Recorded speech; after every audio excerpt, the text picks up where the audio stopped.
Assalamualaikum warahmatullahi wabarakatuh. Selamat pagi, salam sejahtera dan salam kompeten bagi kita semua. Waalaikumsalam warahmatullahi wabarakatuh. Selamat berjumpa kembali dalam acara virtual seminar and sharing session seri ke-19 bersama saya Riza Alfarisi yang akan menjadi pembawa acara pada acara hari ini. Mengawali kesempatan hari ini, izinkan saya untuk menyapa terlebih dahulu para pengisi acara hari ini, di antaranya yang terhormat Bapak Kusaheri SEMM MHCAPM selaku Direktur GNIK Area Bogor. Yang terhormat Ibu Dr. Banawati Talim selaku narasumber kita pada hari ini. Yang terhormat Mbak Fatira Putri Kusharta selaku moderator kita hari ini. Serta pendukung terselenggaranya acara hari ini, yakni dari Universitas Katolik Parahyangan, PT HRM Global Indonesia, dan First Time Job Training Institute. Serta Bapak Ibu hadirin sekalian yang setia mengikuti webinar GNIK Bogor.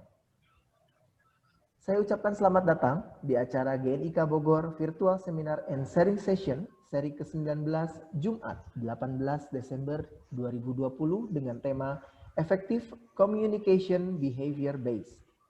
Sebelum memulai acara hari ini, kami akan menyampaikan beberapa ketentuan mengikuti Virtual Seminar and Sharing Session, yakni boleh di next. Nah, yang pertama, silakan silent audio dari smartphone dan laptop Bapak Ibu masing-masing. Yang kedua, silakan mencari tempat yang nyaman dengan sinyal internet yang baik. Lalu, agar streaming lancar, silakan menutup aplikasi atau tab file yang ada di smartphone atau laptop Bapak Ibu. Pastikan fokus Bapak Ibu sama seperti menghadiri seminar offline. Silahkan catat poin-poin penting agar dapat menyerap ilmu dengan lebih sempurna. Yang keempat, ketika acara dimulai, Bapak Ibu akan ada di list attendee dan diharapkan untuk tidak menghidupkan audio masing-masing untuk menghindari kebisingan. Baik, kepada Bapak Ibu sekalian, selanjutnya akan saya bacakan susunan acara hari ini. Yang dimulai dengan registrasi, pembukaan, nanti akan ada menyanyikan lagu Indonesia Raya, dilanjutkan pembacaan doa, lalu dilanjutkan dengan sesi sambutan Direktur GNIK Area Bogor, dan dilanjutkan kepada sesi pemaparan narasumber oleh Ibu Banawati, dan akan dimoderasi oleh Mbak Fatira Putri. Lalu dilanjutkan dengan sesi tanya jawab, sesi foto bersama, penyerahan sertifikat apresiasi kepada narasumber dan moderator, dan akan diakhiri oleh sesi penutupan. Baik, sebelum melanjutkan, saya akan infokan terlebih dahulu. Untuk mendapatkan e-certificate, dipersilakan untuk mengisi daftar hadir di link yang akan kami share di kolom chat saat sesi diskusi. E-certificate akan kami kirimkan ke email Bapak Ibu masing-masing yang terdaftar dalam daftar hadir maksimal H+7 setelah acara selesai. Baik, Bapak Ibu sekalian, sebagai bentuk ungkapan rasa cinta kita terhadap bangsa dan negara, kami mengajak Bapak Ibu untuk menyanyikan lagu kebangsaan Indonesia Raya. Kepada para hadirin, diharapkan untuk dapat mengikuti.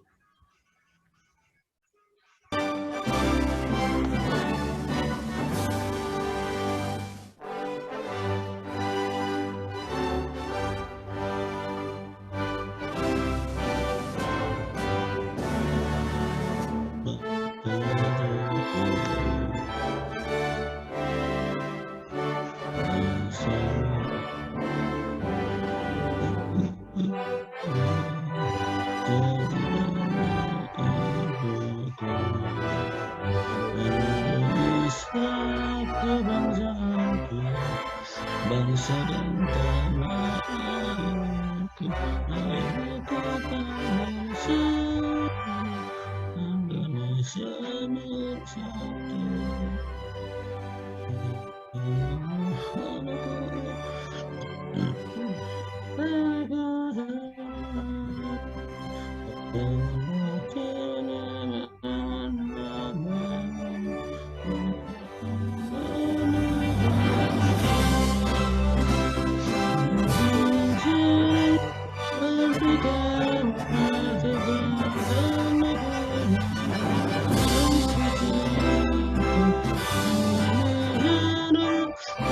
Africa.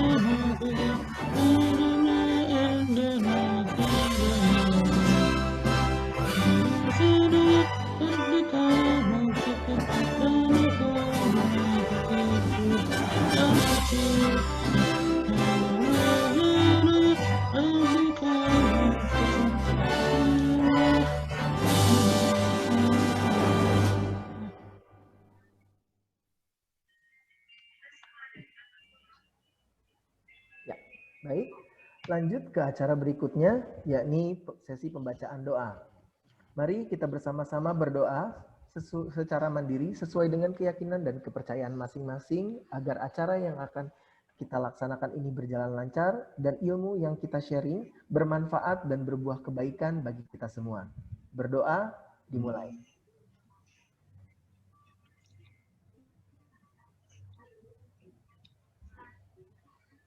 Berdoa selesai. Baik, para hadirin sekalian, agenda berikutnya yakni sambutan dari Direktur GNIK Area Bogor, Bapak Kusaheri. Kepada Bapak Kusaheri, saya persilakan untuk memberikan kata sambutan. Baik, terima kasih Mas Riza. Yang saya hormati Ibu Dr. Banowati Talim selaku narasumber kita pada hari ini dengan tema Effective Communication Behavior Peace. Jadi komunikasi ini kalau dibahas nggak pernah ada habisnya ya. Pada minggu kemarin sudah dibahas oleh narasumber kita juga oleh Pak Ali Lating. Ini sekarang dibahas oleh Ibu Dr. Banowati dan sebelumnya pernah dibahas juga terkait dengan leadership. Ternyata memang menarik ya komunikasi ini. Jadi ilmunya kelihatannya komunikasi, tapi ternyata setelah dibedah luas. Nah, ini luar biasa. Jadi kita belajar hari ini dari Dr. Banowati Talim. Mudah-mudahan bisa menambahkan wawasan kita dalam berkomunikasi. Ibaratnya kita ini kalau belajar silat ya, mengumpulkan jurusnya. Jadi dengan banyak jurus, maka kalau misalnya lawan kita jurus apa saja kita sudah tahu, karena apa ilmunya sudah kita kumpulkan, sudah kita pelajari. Ya mudahnya seperti itu. Bapak Ibu sekalian yang beserta webinar pada hari ini yang saya hormati dan saya banggakan, dan juga kepada para panitia juga yang saya banggakan. Ini yang luar biasa ya, panitia ini artinya bahwa tetap semangat, tidak pernah bosan, setiap seminggu sekali masih ada. Bahkan nanti hari Selasa ada lagi, nanti hari Selasa ya, hari Selasa masih ada lagi juga sampai hari Selasa berikutnya. Alhamdulillah untuk bulan Desember ini bisa sampai 4 atau 5 sesi mungkin nanti. Nah, ini luar biasa. Jadi nanti kita juga untuk tahun depan juga kita akan bahas dengan tema-tema yang lebih menarik juga, mendukung untuk untuk peningkatan kompetensi. Dan juga ini juga selain praktisi HR juga dari mahasiswa-mahasiswa juga ini penting sekali. Ada kemungkinan nanti kita akan bedakan nanti tema-tema untuk yang terkait praktisi dan juga tema-tema terkait dengan mahasiswa, karena semua itu adalah penting ya untuk dalam rangka upaya peningkatan SDM Indonesia. Nah, ini juga sesuai dengan filosofinya dari GNIK ya, jadi untuk memajukan SDM Indonesia kompeten, Indonesia maju. Amin. Ya mungkin sambutan saya tidak banyak, paparan dari Dr. Banowati Talim ya. Beliau ini sebetulnya orang Bandung tapi sekarang sedang di Bali nih. Mudah-mudahan untuk koneksinya tidak ada ini ya, untuk internetnya tidak ada masalah. Ya, mungkin itu sambutan dari saya dan selamat mengikuti.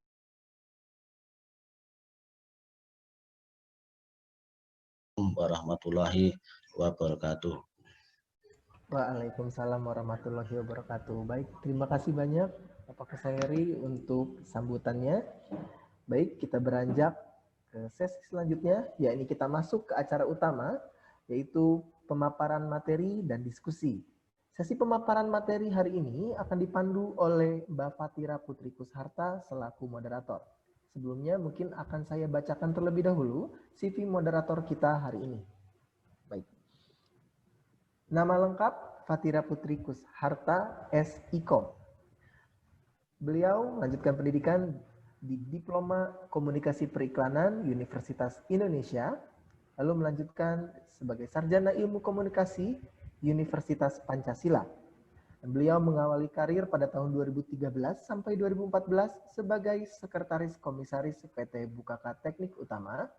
Lalu pada tahun 2015 sampai dengan tahun 2019, Beliau menjabat sebagai Sekretaris Staf Khusus Wakil Presiden RI bidang infrastruktur dan investasi. Pada tahun 2015 sampai tahun 2019 juga beliau menjabat sebagai Sekretaris Pakar UPS-US Kementerian Pertanian RI. Lalu pada tahun 2019 sampai sekarang, beliau menjabat sebagai Learning and Development Manager First Time Job Training Institute. Selanjutnya, acara akan saya serahkan kepada Mbak Fatira selaku moderator. Ya, baik, kepada Mbak Fatira, kami persilahkan. Baik, terima kasih Mas Riza. Assalamualaikum warahmatullahi wabarakatuh. Apa kabar para hadirin sekalian? Sebelum acara ini dimulai, saya kutip sedikit ya tentang materi yang akan disampaikan hari ini.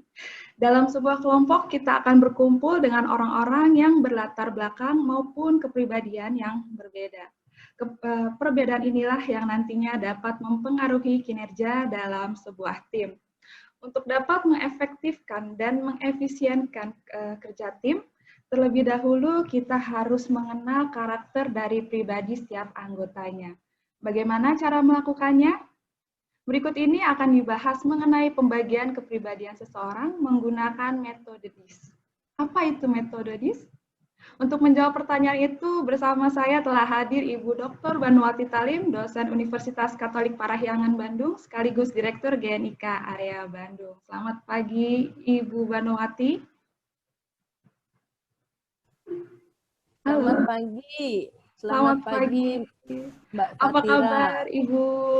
Baik, sehat Cerah ya, sekali Mbak kelihatannya Fatira. hari ini. Liburan di Bali ya, Bu?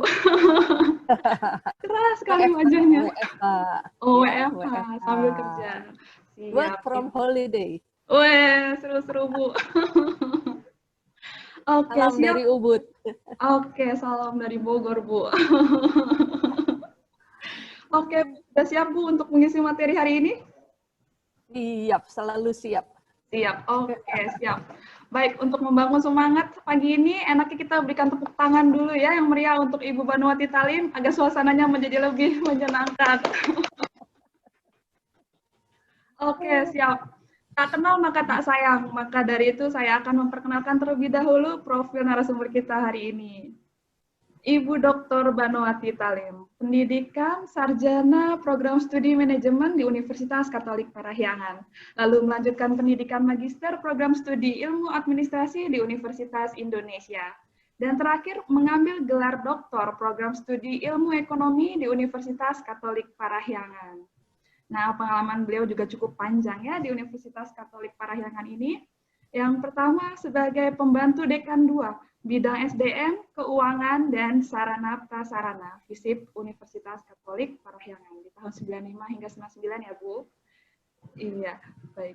Selanjutnya sebagai Kepala Biro Administrasi dan Umum di tahun 1999 hingga 2001. Lalu sebagai Direktur SEBIS atau Pusat Kajian Bisnis Universitas Katolik Parahyangan tahun 2011 hingga 2014. Lalu menjabat Kepala Laboratorium Ilmu Administrasi Bisnis Unpar 2014 hingga 2017. Menjabat kembali Ketua Program Studi Ilmu Administrasi Bisnis Unpar tahun 2015 hingga 2019. Dan terakhir Ketua Pusat Kajian satu lagi, Kajian UMKM Unpar atau COESME Unpar tahun 2020 hingga 2023. Baik, Ibu. Tanpa perlu berbasa-basi lagi, para hadirin sekalian, kami persilahkan kepada Ibu Banuwati untuk menyampaikan materinya. Waktu yang diberikan oleh panitia 50 menit. Silakan, Ibu. Ya, terima kasih nih. Ya, pertama-tama selamat pagi, salam sejahtera nih buat kita semua. Dan terima kasih yang tidak terhingga kepada Pak Kusaheri, khususnya untuk kesempatan ya, bisa berbagi ilmu pada pagi hari ini.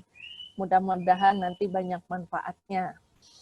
Ya, senang sekali bertemu dengan Pak Risa Al-Farisi, ya, Mbak Fatira, ya, untuk pertama kali nih ya, kita baru kenalan nih. Ya, semoga nanti kita bisa berkenalan lebih lanjut lewat program-program kerjasama kolaborasi Bandung sama Bogor lainnya. Ya, Ya, seperti tadi Mbak Fatira sudah sampaikan, kita akan berdiskusi soal perilaku kita sehari-hari. Jadi masalah komunikasi ini nanti mudah-mudahan pengetahuan yang dibagikan pada hari ini bisa dipakai dalam semua aspek komunikasi di dalam kehidupan kita sehari-hari.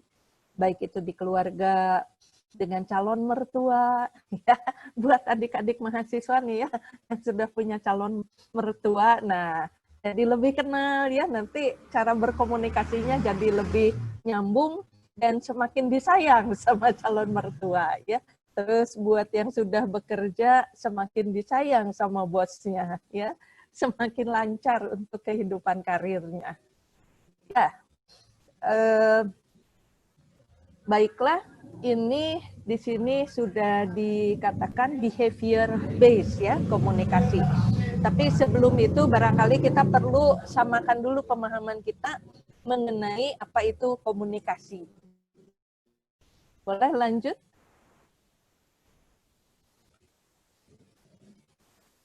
Ya, nah ini komunikasi ala saya saja ya. Definisi kalau mau lihat yang lengkap boleh baca buku textbook tentang komunikasi dimanapun. Intinya adalah bahwa ketika kita berkomunikasi di situ ada transaksi informasi.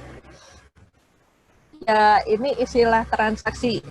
Gara-gara Bu Bano alumni ekonomi, jadi semua bahasanya pakai transaksi ya.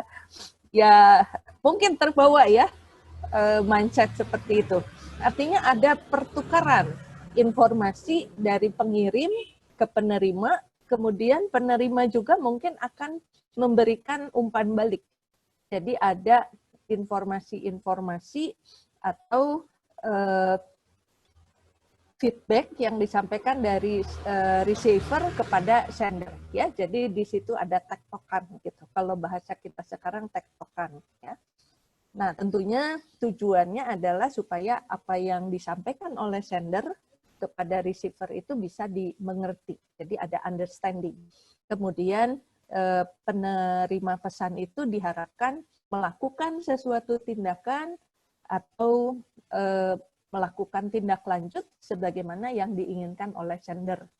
Jadi kalau misalnya saya beritahu nih kepada Pak Dodi, tolong unmute ya mic-nya. Nah, nanti Pak Dodi akan unmute tuh di Zoom-nya supaya nanti kita bisa ngobrol. Nah, apa yang saya harapkan dengan menyampaikan pesan ke Pak Dodi unmute. Nah, diharapkan nanti Pak Dodi akan melakukan tindakan membuka mic-nya gitu. Nah, itu artinya apa yang saya sampaikan bisa dipahami oleh penerima pesan. Dan ketika Pak Dodi membuka mic-nya, maka apa yang diharapkan itu bisa terlaksana dan itu salah satu dari tujuan komunikasi ya. Dan bentuknya itu adalah feedback ya. Feedback ini dalam bentuk perilaku yang ditampilkan oleh penerima pesan. Bisa manggut-manggut, bisa mengerenyut gitu ya, dahinya, mukanya, pipinya. Ini orang ngomong apa? Nah, itu juga feedback gitu ya. Jadi menarik sekali membahas komunikasi dari segi perilaku. Nah, kita sudah tahu dari sejak kita lahir, mungkin dari sejak kita masih di dalam kandungan, kita sudah berkomunikasi ya dengan bunda. Dengan cara nendang-nendang perutnya bunda. Nah, itu cara kita berkomunikasi dan bundanya juga mengelus-ngelus perutnya. Kemudian si bayi ini yang masih di dalam kandungan akan nendang-nendang. Nah, itu cara berkomunikasi ya. Dari sejak masih di dalam kandungan sampai nanti kita sudah selesai di dunia ini. Nah, jadi saya bilang komunikasi itu everywhere, every time, dan everybody business. Ya, oke, lanjut. Nah, ini kita bisa lihat nih di sini ya bahwa kita akan fokuskan. Tapi nanti saya tidak membatasi ya kalau misalnya ada pertanyaan juga di luar organisasi. Karena ini kita biasa bicara dalam level organisasi, jadi saya katakan ini organisasi. istilah-istilah di dalam organisasi itu tentunya ada peer, ya kita berkomunikasi dengan rekan kerja. Nah, apa yang diperhatikan di dalam komunikasi itu semua hal ya. Kalau kita lihat gambar di sini, mata orang itu bisa berbicara, ya. Kemudian gerakan tangan, ya, gerakan pundak, ya, gerakan tarikan garis bibir, garis alis, dan itu semua adalah bagian dari proses komunikasi, ya.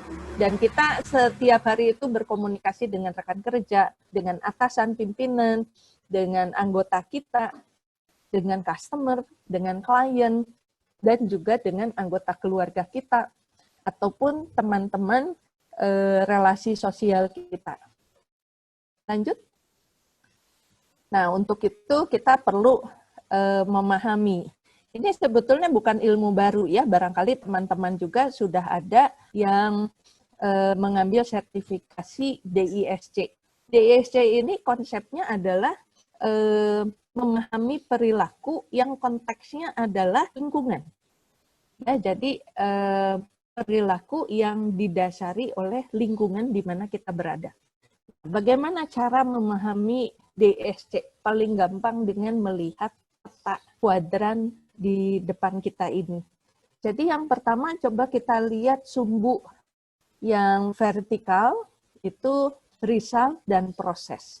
Artinya perilaku kita secara umum itu kita bisa bedakan apakah berorientasi pada hasil atau proses.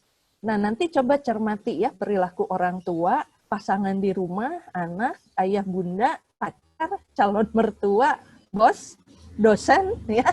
Coba, kalau berorientasi pada result, pertanyaannya tuh begini, udah beres belum? Sudah selesai belum? Mana tugasnya? Sudah dikirim belum? Nah, begitu dijawab sudah, oke, bagus. Ditunggu hasil berikutnya.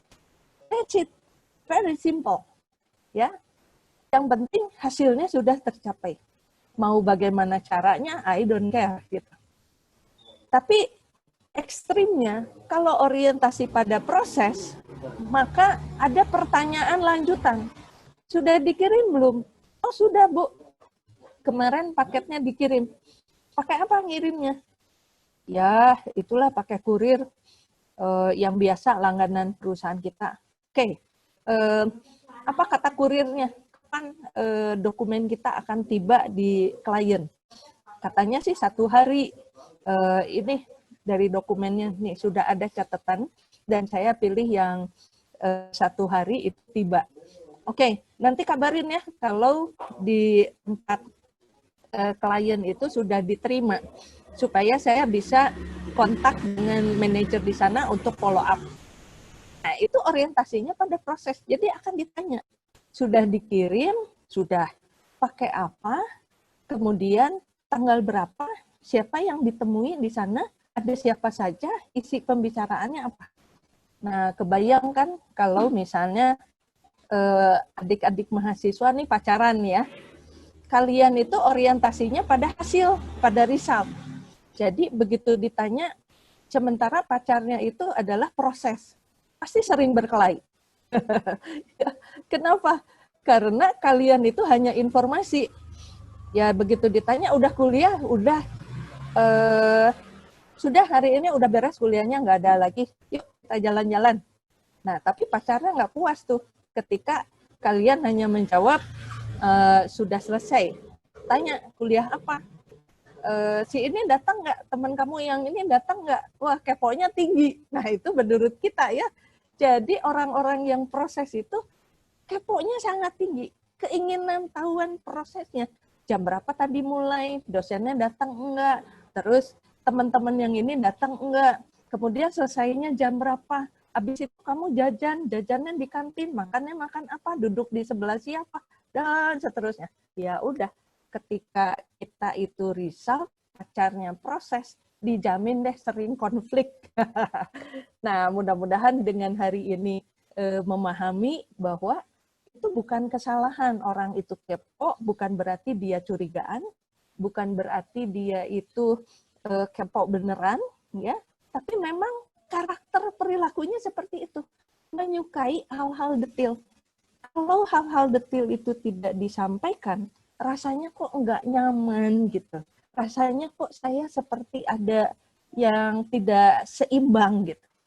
Jadi orang-orang yang orientasinya pada proses itu harus kita layani gitu dengan informasi ya supaya kekepoannya ini bisa dipenuhi. Sementara kita yang orientasinya result, maka yang penting tujuan itu tercapai gitu ya. Nah, kemudian kita akan lihat lagi nih yang sebelah kiri dan sebelah kanan itu sumbu horizontalnya. Yang sebelah apa nih? Jadi kanan di saya ya. Kanan di saya itu adalah orientasinya orang. Artinya apa? Saya peduli, saya care dengan urusan kemanusiaan, urusan orang, urusan manusia, urusan kehidupan relasi orang dengan satu dan lainnya, urusan pribadi, urusan kehidupan sehari-hari. Jadi orang-orang yang orientasinya pada orang itu adalah orang-orang yang tolerable dan penuh empati terhadap orang lain. Jadi dia akan misalnya ditanya nih ya, sudah dikirim belum? Aduh maaf, kemarin tuh hujan, kamar saya bocor. Jadi saya urusin dulu kamar saya. Dokumennya belum sempat terkirim, baru sekarang nih kemarin keburu hujan, kemudian urusin bocor kamar, jadi belum sempat. Kemudian di depan juga jalanannya banjir, saya nggak bisa keluar rumah. Oh gitu ya, ya udah deh gitu. Nah orang-orang yang orientasi pada orang itu lebih tolerable, lebih permisif ya pada hal-hal yang oke, urusan kemanusiaan gitu. Tapi kalau orang yang orientasinya sebelah kiri itu tugas. Jadi yang ditanya itu adalah soal pekerjaan, boro-boro nanya ya, misalnya tadi diberi alasan, oke dokumennya belum terkirim karena rumahnya banjir. Nah orang yang peduli sama orang, dia akan tanya, gimana? Masih sudah surut belum airnya? Atau masih tergenang? Tinggi enggak? Terus orang-orang gimana di sana? Kamu makannya gimana? Nah jadi kepedulian, empati terhadap urusan kemanusiaan ini sangat tinggi. Itu untuk orang-orang yang orientasinya pada people.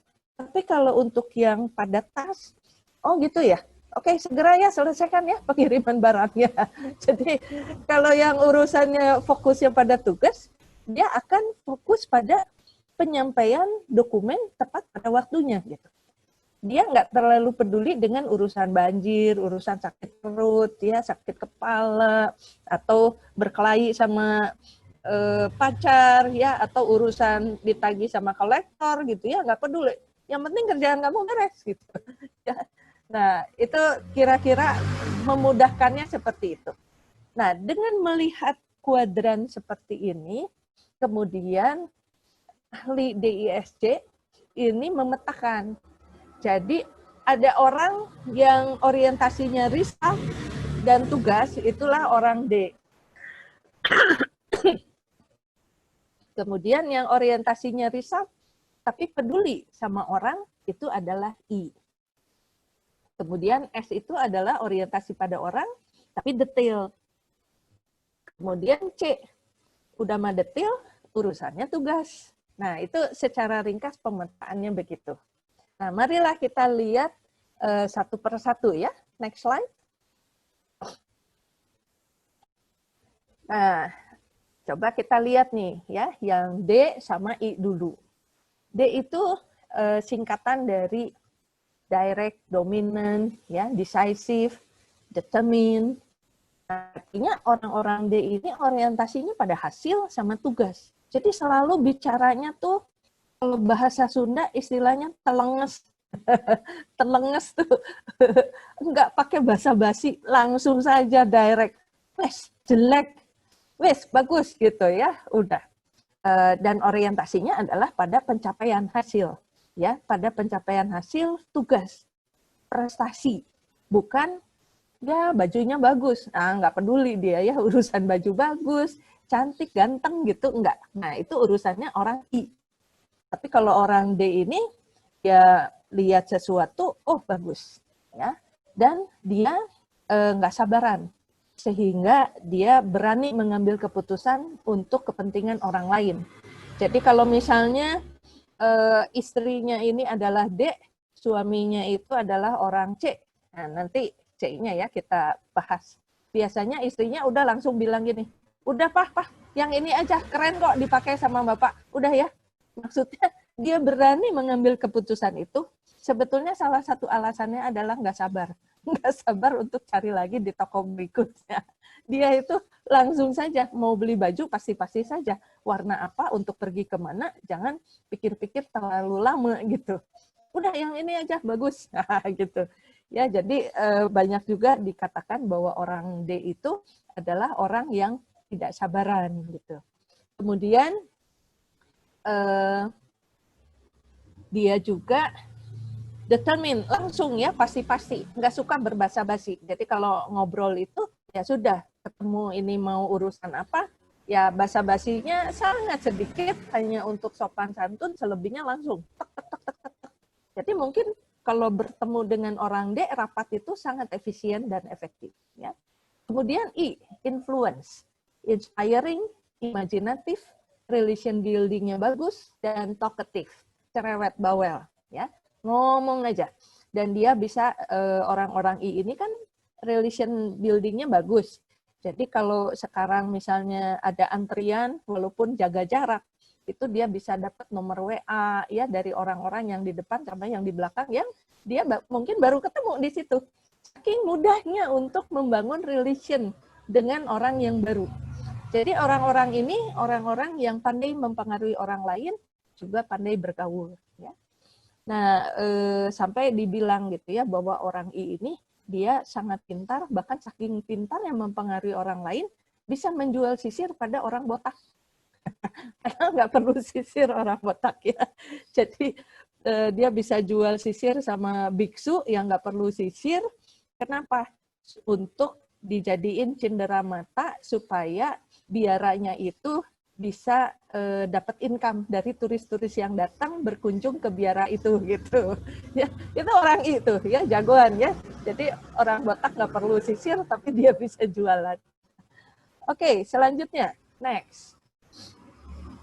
Nah, ini orang S ya sama orang C.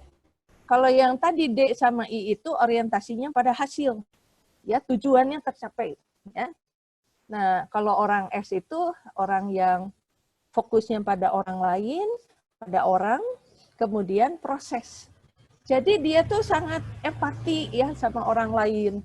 Dan julukannya juga S. Stable, secure, safe, same. Artinya apa? Ketika ngobrol sama orang lain, orang ini tuh sangat kalem, ya lembut gitu. Dan dia juga menyukai orang-orang yang bicaranya juga kalem. Kalau ketemu sama orang D yang bicaranya telenges, dia agak ngeper gitu ya, rada panik gitu ya, gitu ya, takut gitu. Tapi sebetulnya dia benci tapi rindu sama orang D. Kenapa? Karena orang S tuh nggak berani ngambil keputusan. Dia nggak berani ditentang oleh orang lain. Sehingga kalau bisa orang lain bilang A, dia ikut aja A gitu. Karena kepingin safe, secure, dan agak susah untuk berubah. Makanya orang-orang S ini dibilangnya orang-orang yang setia, loyal sama pasangannya. Ya, karena kalau udah seneng sama satu, nah ya sudah dia akan malas untuk membina hubungan baru karena merasa tidak aman. Nanti orangnya gimana ya yang ini? Nanti bos yang baru gimana ya? Makanya orang-orang S itu biasanya dia akan bekerja di satu tempat itu dengan cukup lama gitu. Ya, karena dia sudah merasa secure, nyaman dengan lingkungannya. Nah, mungkin juga bajunya, gaya rambutnya, apanya semua tuh dari SD sampai hari ini sudah bekerja 10 tahun, 15 tahun, model rambutnya ya begitu saja misalnya. Ya, model bajunya ya begitu saja karena sudah merasa safe, nyaman gitu. Saya keren dengan model seperti ini. Tapi kalau orang I ya, yang orientasi hasil, orang senang bergaya, tampilannya bagus, ya bisa seminggu sekali ganti rambut gitu. Ya, yang penting hasilnya bagus gitu ya. Tapi jangan lihat kamarnya ya, karena untuk tampilan result yang bagus mungkin dia ganti bajunya bisa 5 kali ya, sehingga kalau nanti kita lihat kamarnya mungkin berantakan terus. Yang penting keluarnya keren gitu. Ya, itu orang I. Tapi kalau orang S enggak deh ya. Nah, orang C apalagi nih? Ini sudah ke proses, ke tugas. Detail sekali ke prosesnya, harus detail dan korek. Ya, jadi C semua. Korek, perfect, prosedural, sistematik, data kolektor. Orang-orang C ini karena ke proses, dia ingin informasi yang sangat detail. Jadi kalau misalnya pesan makanan, nanti dia tanya, ini bahannya apa? Ini di dalam paket makanan itu isinya apa aja? Dagingnya apa? Terus sayurannya apa saja? Itu yang namanya waiter, waitress harus bisa menjelaskan. Kalau dia nggak bisa menjelaskan, orang C akan ngomel, coba mana menunya? Sini, panggil kokinya, panggil bosnya gitu. Dia belum puas kalau belum dapat informasi yang sangat detail ya. Dan kita sangat berterima kasih bertanya sama orang C kalau kita mau beli mobil. Ya, orang C yang senang mobil, dia pasti punya kumpulan informasi tentang spesifikasi mobil yang kekinian. Itu datanya lengkap semua. Makanya orang-orang seperti ini mungkin niat beli mobilnya bisa dari 2-3 tahun yang lalu sampai hari ini nggak beli-beli. Karena sibuk saja mengumpulin data, mobil ini gimana dibandingin ya. Dan dia pengen yakin dulu gitu, mana lebih baik dibandingkan dengan yang lain. Tapi akhirnya kalau tidak diputuskan oleh orang D, orang C ini nggak beli-beli mobil. Karena sibuk aja mengumpulkan data ya. Karena dia selalu ingin beli itu perfect. Makanya dia akan ngomel kalau ada yang mengkritisi gitu. Karena dia menganggap keputusan itu sudah hasil analisa yang sangat detail dan perfect. Lanjut. Nah, sekarang kita akan lihat secara lengkap nih ya. Jadi DI itu pasangan yang orientasinya pada hasil, CS itu orientasinya pada proses. Sementara I dan S itu adalah orang-orang yang fokusnya pada orang lain, ada orang, empati, tolerable, terus kalau D sama C itu fokusnya pada urusan tugas. Ya. Oke, lanjut. Nah, sekarang kita akan lihat secara lebih detail. Sebetulnya kalau skor DISC-nya tinggi atau rendah itu membedakannya gimana? Karena kalau Bapak Ibu, adik-adik mahasiswa kepingin tahu, ini bisa dites ya. Jadi kalau misalnya kepingin tes, ada tes yang bisa dilakukan secara online, tinggal di googling saja DISC online gitu, nanti ada. Tapi kalau nanti pengen secara khusus dan ada konsultasi, silakan menghubungi saya juga boleh ya. Nah, jadi orang-orang yang high D-nya itu high, itu adalah orang yang memutuskan untuk orang lain dan dia menyukai tantangan ya, dan seringkali aturan itu dilanggar, dia bikin aturan sendiri gitu ya, senangnya begitu. Ngapain sih begini-begini, itu lama, udah begini aja. Nah itu deh, yang penting hasilnya cepat. Tapi kalau low decide itu dia tidak memutuskan apa-apa, jadi memutuskan untuk tidak mengambil keputusan ya. Kalau I-nya tinggi itu terlalu banyak bicara, seringkali kita tidak kebagian untuk ngomong ya, sibuk aja cerita, pengennya didengerin gitu. Kalau low I-nya itu cenderung pendiam. Kalau S itu S yang tinggi itu orang yang senang dengan hal-hal yang sama ya, jadi istilahnya no change please, same situation, rutin. Tapi kalau S-nya rendah itu seperti D, jadi bisa berubah dengan instan, mengikuti perubahan itu cepat sekali. Bosan dengan situasi yang begitu-begitu aja. Kalau high C itu penting sekali tone of data, ya, data-data, informasi, terus perfeksionis dan very details. Kalau C-nya rendah itu tidak mengikuti aturan, ya, sering menabrak-nabrak, kemudian juga mungkin bosan dengan fakta-fakta. Next. Nah, ini semakin lengkap ya gambarannya. Nah, sekarang kalau kita lihat nih dari cara bekerja dan ucapan-ucapannya. Ini nanti bisa silakan menilai sendiri orang-orang di sekitar Bapak Ibu ya, adik-adik sekalian nih. Ya, calon mertuanya nih yang mana gitu ya, supaya nanti pendekatannya pas. Kalau orang D itu senangnya mengerjakan sesuatu dengan cara yang paling cepat. The fastest way gitu, ya. Nah, kemudian kata-katanya, udahlah percaya sama gue kayak gitu. Ya. Udah kasih aja sama gue beresin. Nah, itu orang D, ya. Nah, kalau orang I senang melakukan pekerjaan itu dengan cara yang menyenangkan, fun way, sambil dengerin musik, terus nanti di ruang kerjanya ada pohon, ya, ada boneka goyang-goyang, ya, karena itu mainan dia. Terus nanti mungkin sambil makan, sambil nyanyi-nyanyi, ya, kalau enggak ngobrol dulu baru kerja. Jadi bekerja itu yang menyenangkan. Terus kata-katanya adalah like me, gitu ya, sukai saya. Kalau orang S itu yang paling gampang. Kenapa paling gampang? Karena orang S kan mengerjakan hal-hal yang sama, itu yang disukai, sehingga makin lama dia makin kompeten. Jadi dia menyukai cara melakukan pekerjaan dengan cara yang paling gampang. Jadi kalau dikasih tugas yang baru dan perlu belajar lagi hal-hal yang baru, mungkin buat orang S ini agak berat. Dan kata-katanya adalah yakinkan saya bahwa itu aman buat saya, ya, itu orang S. Kalau orang C itu yang the best dan the most efficient way, kan perfectionist. Dan jangan lupa inform me, ya, jangan pelit sama informasi, jangan pelit sama data. Next. Nah, cara orang-orang ini mengontrol orang lain. Kalau orang D, ya udah dalam waktu kerjain, gitu ya. Dan karakternya itu tukang maksa gitu ya. Seringkali kita bilang, ih si bos, papa mah maksain aja, mama sih tukang maksa. Itu ya, kamu maksa-maksa terus gitu. Nanti kalau udah ngomel keluar tuh kata-kata itu.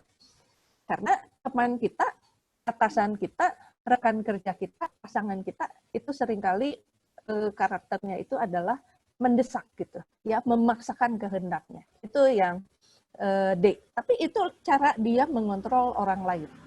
Kalau orang I, dia kan pandai memotivasi ya, sehingga kata-katanya you can do it. Kamu bisa mengerjakan ini. Ayo caranya begini-begini. Dia tuh idenya banyak sekali.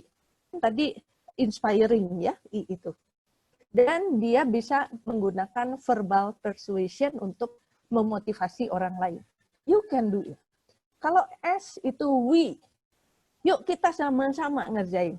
Jadi jangan heran kalau orang S itu kalau ke WC itu pasti ngajak temennya.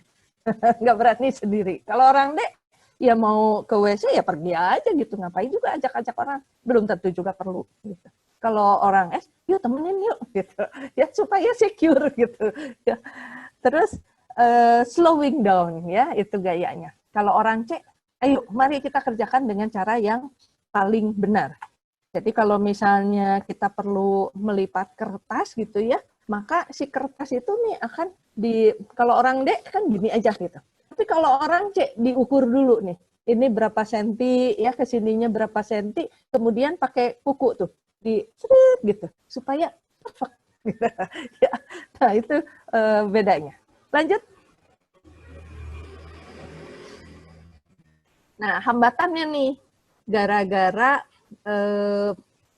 orang D ini terlalu memaksakan, itu seringkali orang jadi sebel, jadi benci, atau jadi, aduh males deh gitu ya ketemu sama orang ini. Itu forceful dan agresif. Kalau orang I, hambatannya itu bisa dijauhi orang karena terlalu cerewet. Ya, terlalu banyak bicara, kurang mau mendengarkan orang lain. Nah ini bisa jadi sumber kegagalan ya, communication pitfall ini. Kalau orang C bisa gagalnya itu karena terlalu kaku, terlalu intelektual, bicaranya sedikit.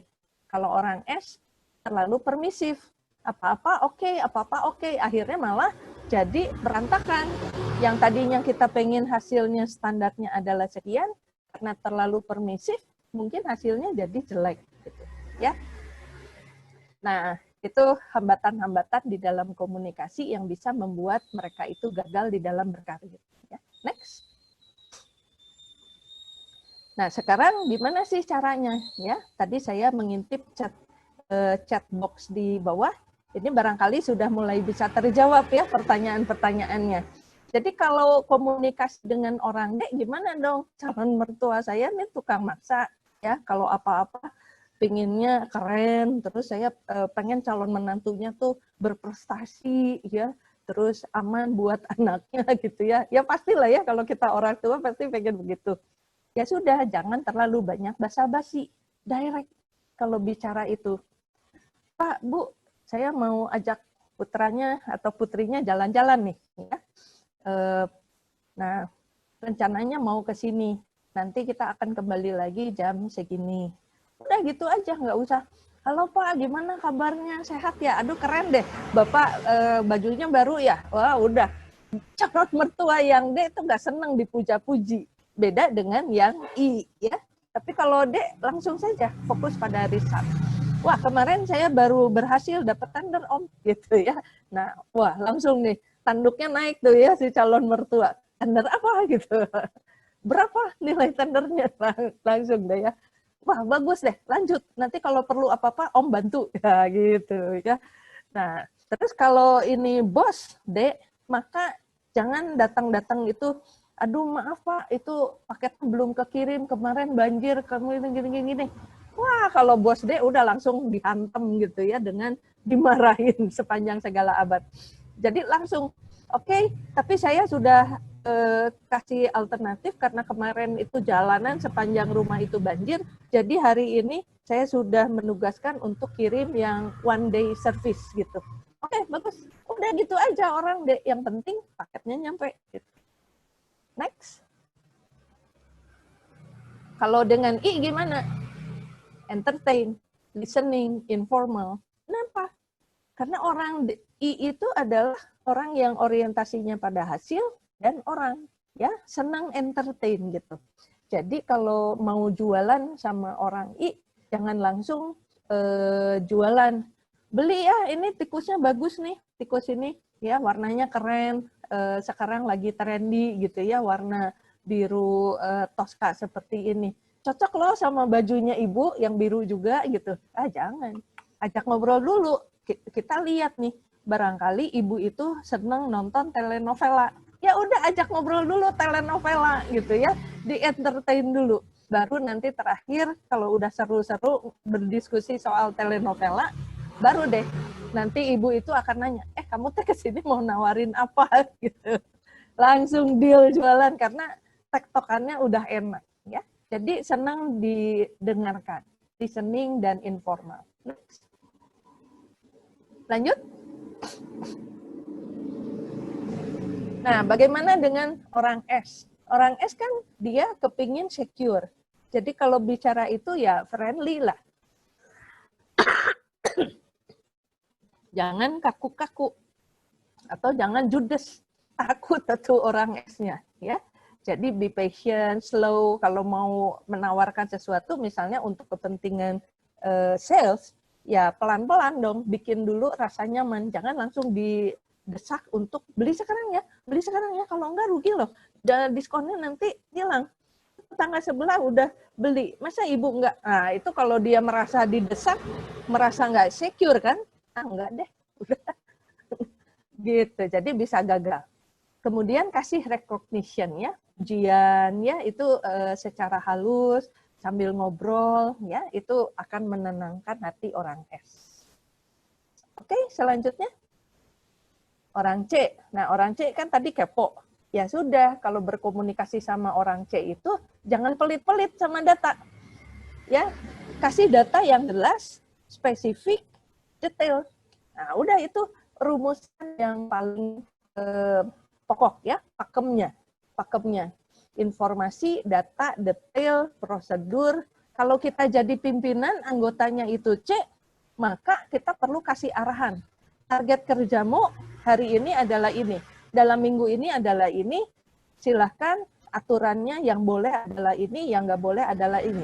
Kalau nggak orang C akan nyari lagi atau bertanya lagi. Kalau ini boleh nggak Bu? Kalau ini boleh nggak Pak? Terus kalau saya cari pasar yang baru boleh nggak? Ya, Masa bosnya D terus ditanya lagi yang ini, pasti dimarahin terus anggotanya. Ya, kamu gimana sih kalau nanya-nanya terus, saya ambil pegawai yang lain. Itu bosnya D. Nah, jadi kalau untuk kita sebagai bos, jadi kita mulai memahami ya anggota kita, ya jangan dimarahin ya, memang karakternya seperti itu. Ya sudah, supaya harmonis komunikasinya, ya kita jadi melayani kebutuhan-kebutuhan dari setiap karakter. Ya, oke. Terus lanjut. Next.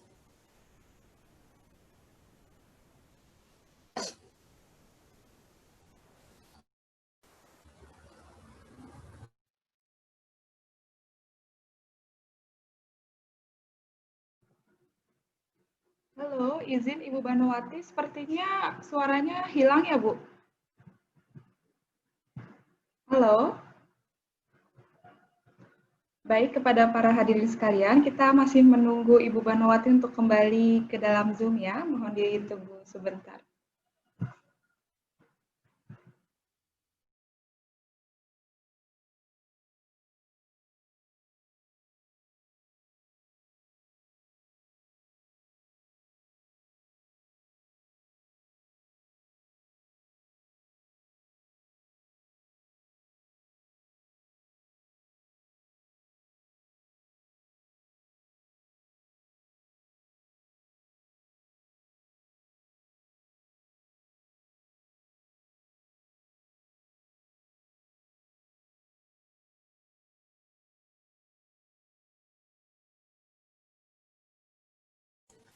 Slide yang sebelumnya. Slide sebelumnya.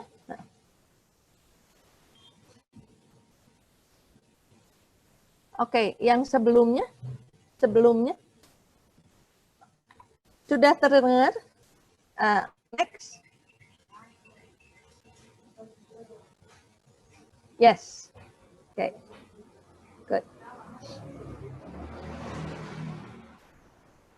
Apakah sudah terdengar suaranya? Sudah, Ibu, sudah jelas. Oke. Nah, sekarang bagaimana nih kalau kita mau melihat kombinasi dari perilaku orang-orang, ya? Nah, misalnya DC. DC itu berarti orang yang orientasinya pada tugas dua-duanya, ya. Nah, kalau orientasinya pada tugas, katanya itu seperti penjajah Jepang sama penjajah Belanda disatukan. Nah, itu seperti apa ya? Nah, mereka kan orientasinya pada hasil, tapi sangat detail. Kemudian nggak ada tuh perasaan atau empati sama orang. Jadi ini bos yang agak susah untuk didekati. Kalau itu bos. Bos kecil, anak kita, atau pasangan kita, ya yang karakternya D sama C. Itu ya berarti kita bicaranya harus langsung, tapi detail, ya. Kemudian jangan bertele-tele, langsung pada topik yang dibicarakan, tapi dibarengi dengan data yang lengkap. Terus kasih alternatif solusi, alternatif, bukan alternatif problem atau antisipasi, tapi langsung solusi gitu. Solusinya begini, begini, begini. Nah, kalau D sama S, nah itu berarti kan sudah dominan, tapi dia juga pengen secure. Nah, ini sebetulnya karakter perilaku yang agak bertolak belakang. Jadi agak unik orangnya. Ya, mungkin ingin dominan, tapi kalau orang dominan kan senangnya perubahan. Tapi disuruh berubah agak nggak mau. Nah, kalau situasinya pas, maka perubahan itu dia akan mau ikuti gitu. Jadi nggak langsung, ya. Perlu waktu dulu untuk meyakinkan orang ini. Ya, agak unik ini. CSI, bukan judul film ya. Bukan judul film. Halo, kedengar suaranya? Terdengar? Oke. Nah, CSI ini bukan judul film detektif ya. Tapi orang-orang yang karakternya itu perfect, tapi toleransinya sama orang lain juga ada. Cuman dia lebih mengutamakan aturan-aturan atau prosedur. Nah, kalau orang IS atau SI itu adalah orang-orang yang toleransi sama orangnya kan besar. Nah, sekarang dibarengi dengan orang yang orientasinya tugas dan perfect ya, ini karena ada prosedur yang harus diikuti sistematik gitu. Jadi kalau CSI itu toleransi tapi terbatas gitu. Nah, sementara kalau IS atau SI itu orang-orang yang toleransinya terhadap orang lain itu sangat besar, termasuk diri sendiri. Jadi kalau punya anggota yang IS atau SI, maka perlu diingatkan terus gitu agendanya, target waktunya gitu. Ya. Kemudian kalau DI, ini calon pemimpin besar nih ya, sudah dia dominan, ya, direct, terus influencing-nya tuh bagus gitu. Makanya kalau kita merinci atau menentukan job spec gitu ya untuk calon pemimpin, maka karakter DI ini yang akan dicari. Tapi nanti ada kuesioner khusus untuk menentukan persyaratan perilaku jabatan untuk DISC-nya, tapi yang jabatan gitu. Itu nanti ada kuesioner khusus yang secara customize harus didiskusikan dengan setiap organisasi. Jadi nggak bisa berlaku umum. Tapi kalau umumnya ya mungkin DI gitu. Tapi skor percisnya mau seberapa tinggi D-nya, seberapa tinggi I-nya itu harus customize ya. Nah, kalau CS itu orang yang banyak CS ini dari lingkungan teknis ya. CS. Jadi karakternya kalem, kemudian ikutin prosedur, aturan ya, karena memang dari background pendidikannya itu seperti itu ya. Sehingga banyak hal yang memang dituntut aturan, kemudian jangan berubah karena rumus dari perhitungan misalnya matematika, perhitungan panjang lebar luas itu kan nggak bisa diganti-ganti ya. Jadi harus cek gitu perfect ya. Oke, lanjut.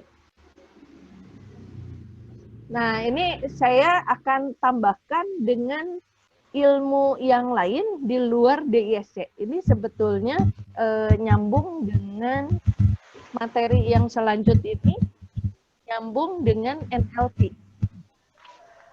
Dengan NLP sebetulnya. Ya. Nah, NLP itu adalah Neuro Linguistic Programming. Halo? Halo? Ada suara lain? Ada Halo, ini suara lain apa nih ya? Oke. Yang sebelumnya, Bu. Nah, sebelumnya yang ada cangkir.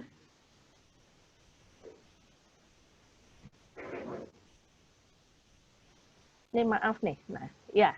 Oke. Nah, ini kita bisa melihat karakter orang dari kata-kata apa yang sering diucapkan. Jadi juga kita bisa mengidentifikasi. Tapi kalau untuk terampil ya tentunya nggak bisa lewat webinar ini ya. Kita perlu berlatih ya. Nah, biasanya orang-orang ini yang disebut dengan orang yang mendekat. Jadi mendekati tujuan yang mau dicapai. Ya, close to goal. Nah, biasanya orang-orang ini akan menyukai kalimat-kalimat yang sifatnya positif. Dan dia juga sendiri lebih sering mengemukakan positif. Coba, kenapa pakai baju biru? Oh, supaya keren, gitu. Ya, supaya keren. Dan orang lain nanti melihatnya itu senang, cerah saja. Dan itu memberikan hati saya itu nyaman. Misalnya begitu. Kenapa pakai baju merah? Ya, merah itu cantik. Nah, jadi selalu positif. Tapi kalau yang kedua, ya, yang kedua next itu avoided risk, ya, avoid something. Maka ketika kita tanya kenapa pakai baju merah, ya kalau nggak pakai baju merah rasanya nggak percaya diri. Nah, kalimatnya kan pakai kalimat negatif, tidak percaya diri. Kalau tidak, maka tidak ini, tidak ini. Nah, itu kalimatnya penuh dengan hal-hal yang dihindari. Nah, itu orang yang memang menjauhi sesuatu, ya, sangat menekankan pada risiko. Kenapa jalan kaki? Ya khawatir nanti terlambat. Kalau naik mobil, jalannya muter dulu kemana-kemana. Supaya tidak terlambat, maka saya jalan kaki. Tapi kalau yang tadi, close to goals, kenapa jalan kaki? Ya supaya lebih cepat. Dan kalau jalan kaki, jalannya lewat jalan yang lebih pendek. Maka waktu tempuhnya akan lebih singkat. Jadi lebih cepat nyampainya. Kalimatnya tuh positif semua. Ya, itu yang goals. Tapi kalau yang avoid something, selalu kalimatnya, kenapa jalan kaki? Supaya tidak ini, supaya tidak ini, supaya tidak ini. Ya, oke, itu mudah ya untuk mengenalinya. Terus, lanjut. Nah, kalau self, berarti apa-apa itu adalah kalimatnya, ya kalau saya, supaya aku, supaya aku. Nah, mungkin anak-anak sekarang karena bahasanya pakai aku, jadi lebih banyak fokusnya tuh pada diri sendiri, ya. Itu secara mindset tertanamkan gitu. Jadi kalau NLP ini kan banyak dipakai di hipnoterapi ya. Nah, sebetulnya pengasuhan ayah bunda ke anak-anak itu sebetulnya semacam hipnoterapi sepanjang hidup. Ya. Tidak perlu pakai mekanisme hipnosis seperti yang diajarkan oleh orang-orang kan, nggak perlu. Tapi dengan kata-kata kita, jadi lewat bicara sehari-hari itu sudah ditanamkan. Nah, self ini berarti apa-apa itu adalah my decision. Saya yang memutuskan. Aturannya aturan saya, goals-nya saya. Jadi kalau misalnya kenapa atau siapa yang memilihkan baju warna biru? Oh saya yang senang warna biru. Bukan orang lain gitu. Tapi beda dengan yang berikutnya. Next. Yang others. Ya, kalau others, siapa yang pilihin baju biru? Oh mama, oh teman, oh pacar saya yang beliin. Kenapa pakai baju biru itu? Supaya pacar saya senang. Kenapa kamu memilih klien yang itu? Yaitu bos yang pilihin. Kenapa klien itu yang dipilih? Ya supaya bos senang, supaya teman-teman di sini kan sudah tahu nih dengan klien yang itu, maka saya pilih klien untuk kita kerjasamakan di tahun yang akan datang adalah klien A atau supplier B, karena kita semua sudah kenal, Bapak Ibu kan sudah kenal. Jadi bukan untuk kepentingan saya, tapi untuk kepentingan orang lain. Itu others. Senangnya itu melayani orang lain. Apa-apa yang diputuskan itu tergantung dari orang lain. Jadi bukan my decision, tapi your decision. Oke, next. Kalau same, ini orang-orang yang menyukai kata-kata sama. Ya, jadi the same old thinking, same old result. Terus kalau kita berkomunikasi, maka kata sama itu penting. Ya, misalnya kita punya anggota yang S itu kan sama ya. Nah, ini mirip ya dengan sama. Jadi menyukai hal-hal itu yang sama. Kira-kira kalau kamar kamu hari ini dengan kamar yang tahun lalu buat adik-adik mahasiswa gimana tuh? Oh, sama. Nah, seringkali jawabannya tuh sama.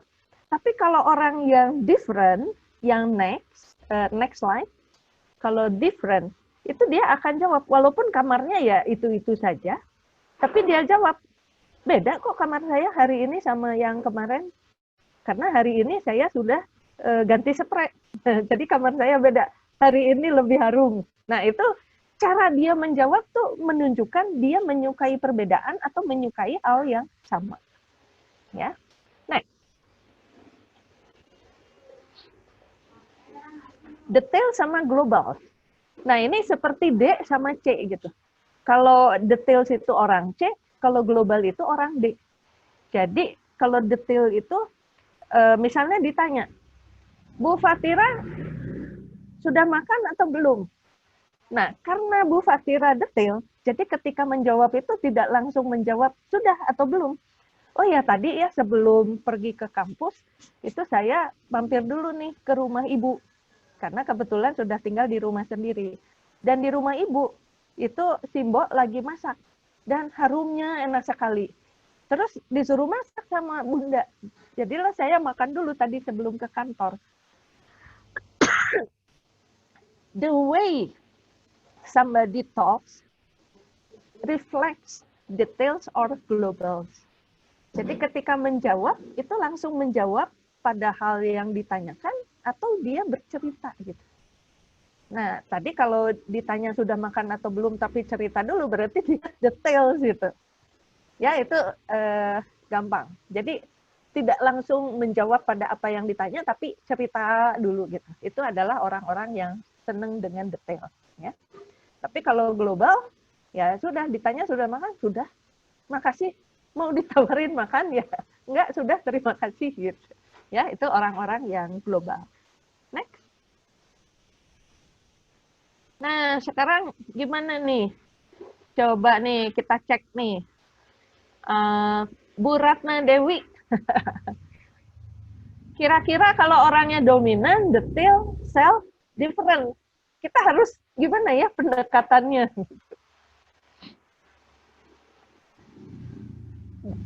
Bu Ratna Dewi ada? Persilahkan Ibu Ratna Dewi untuk open mic. Mungkin karena sedang jam kantor ya Bu, jadi mungkin beliau sambil bekerja sambil mendengarkan. Ya. Siapa yang berani nih? Siapa kira-kira dari para hadirin yang mau open mic, silahkan. Diberikan kesempatan. Dominan, detail, self, difference. Oh, saya dulu ya Bu ya. Nah, boleh. Saya dulu deh. Kalau saya kayaknya cenderung ke detail dan dominan. Iya, bagaimana cara berkomunikasinya? Kalau karakternya 4 ini ada di satu orang, gitu maksudnya. Waduh. Akan ini mungkin ya. Katanya harus gimana, pendekatannya gimana? Kalau misalnya nih, kalau saya detail gitu ya, kalau misalnya saya tanya ke rekan kerja saya, tugas ini sudah diselesaikan belum? Kalau misalnya dia jawabnya muter-muter, saya nggak suka. Saya sukanya to the point, sudah gitu, sudah sampai mana progresnya, seperti itu. Tapi saya kurang tahu ini lebih fokus ke dominannya atau ke detailnya. Tapi saya juga suka. Tapi saya pribadi mengerjakan sesuatu itu senang yang detail-detail, kayak misalnya acara Zoom ini saya semalam sudah searching dulu tentang BISC itu apa, terus cari-cari kira-kira informasi yang berhubungan dengan BISC itu seperti apa, seperti itu. Oke. Bagus. Nah, itu self-nya juga ada ya. Oke. Nah, different. Nah, jadi begini, ketika kita bertemu dengan orang yang karakternya unik ya, dia dominan tapi detail. Berarti kan dia D sama C kan? Terus dominan berarti dia kan senangnya yang praktis, langsung saja. Tapi dia pengen rincian, tukang masak gitu ya, maksain gitu. Kepinginnya self, berarti kepinginnya keputusan itu adalah keputusan dia, bukan kita memutuskan, Pak yang ini aja, yang ini bagus, yang ini jelek. Ah, udah batal tuh, nggak jadi beli ya. Terus dia pengennya different. Artinya kalau misalnya kita jualan sama orang yang seperti ini, Pak, ini produk tikus itu manfaatnya sangat praktis dan bisa dipakai tanpa kabel. Kemudian ini kapasitas baterainya ini sangat panjang ya, bisa dipakai sekian ribu jam atau juta jam gitu ya. Dan ini ada beberapa warna, silakan nanti itu Bapak yang memutuskan apakah mau warna ini, warna ini. Dan ini sangat berbeda dengan mouse yang sudah ada di pasaran, different. Nah, gitu. Kebayang ya? Oke, iya kebayang Bu. Siap. Oke, next. Next. Kalau influence, secure, other, global. Influence itu kata kuncinya adalah entertain kan, karena mereka senangnya didengerin. Tapi dia pengen yang aman. sehingga kita perlu menekankan bahwa produk ini sudah ada garansinya misalnya. Produk ini itu tidak terlalu jauh berbeda dengan produk yang sudah ada. Dan sudah ada ini, kalimatnya tuh ada others kan di sini. Dan sudah banyak yang pakai. Sudah terbukti testimoninya ini. Bapak, Ibu silakan bisa lihat. Ini websitenya, ini linknya. Jadi bikin aman dulu. Dan buktikan bahwa orang lain sudah menggunakan produk-produk ini. Itu yang membuat dia itu secure dan others. Karena orang others ini akan mengikuti arahan dari orang lain. Menurut saya, Ibu, Bapak itu akan sangat cocok loh pakai yang ini. Nah, itu akan terbantu. Kenapa? Kasih reasoningnya supaya memberikan rasa aman. Ya, tapi jangan terlalu detail karena dia senangnya global. Gitu. Oke, next.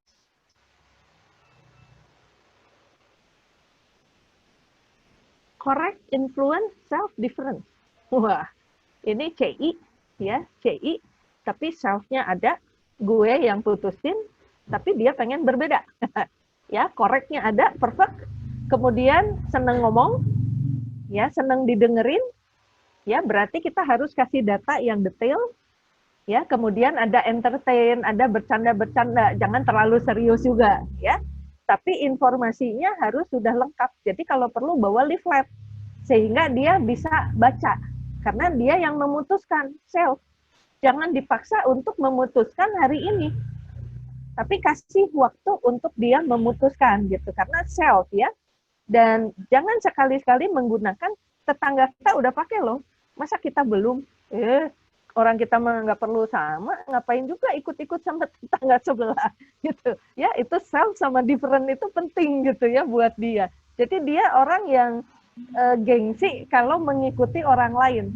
Orang self tuh begitu.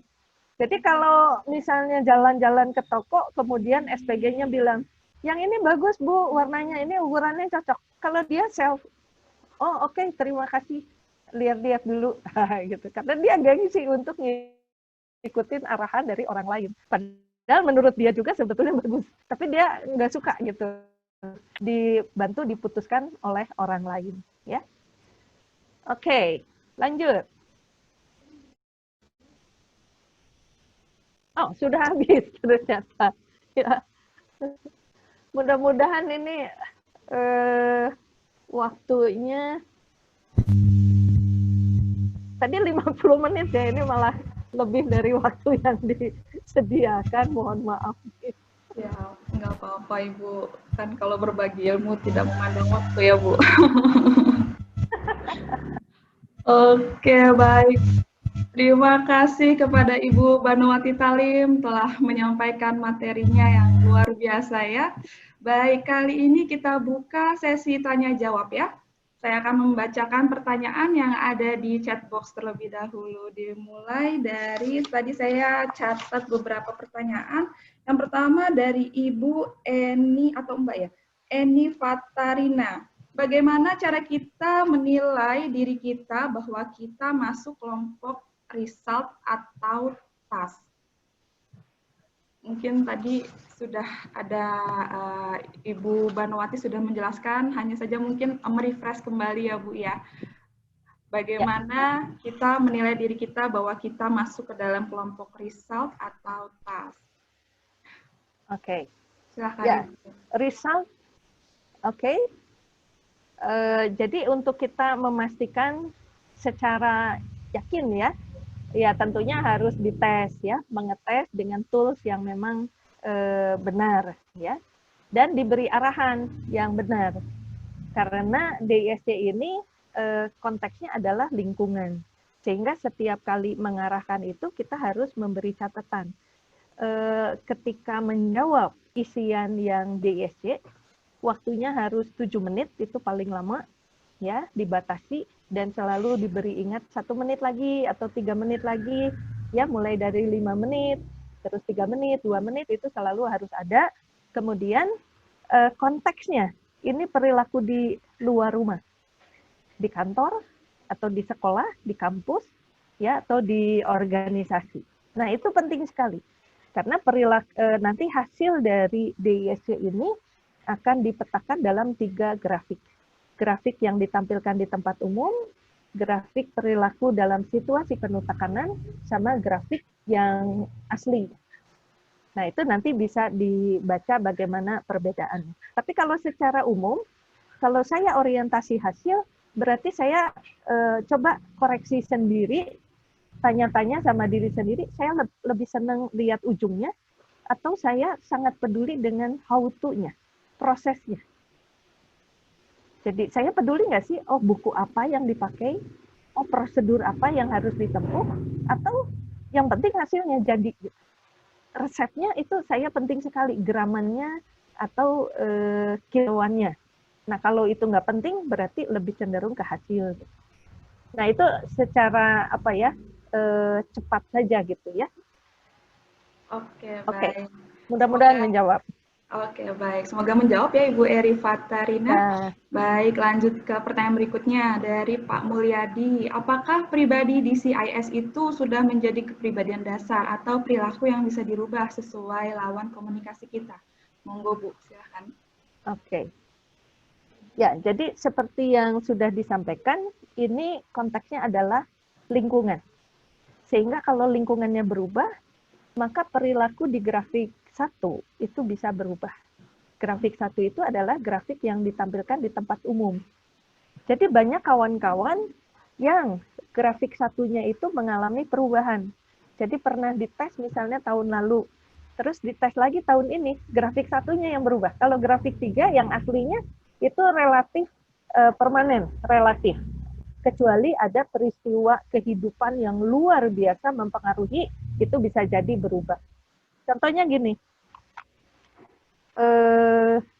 dia tuh aslinya D-nya rendah.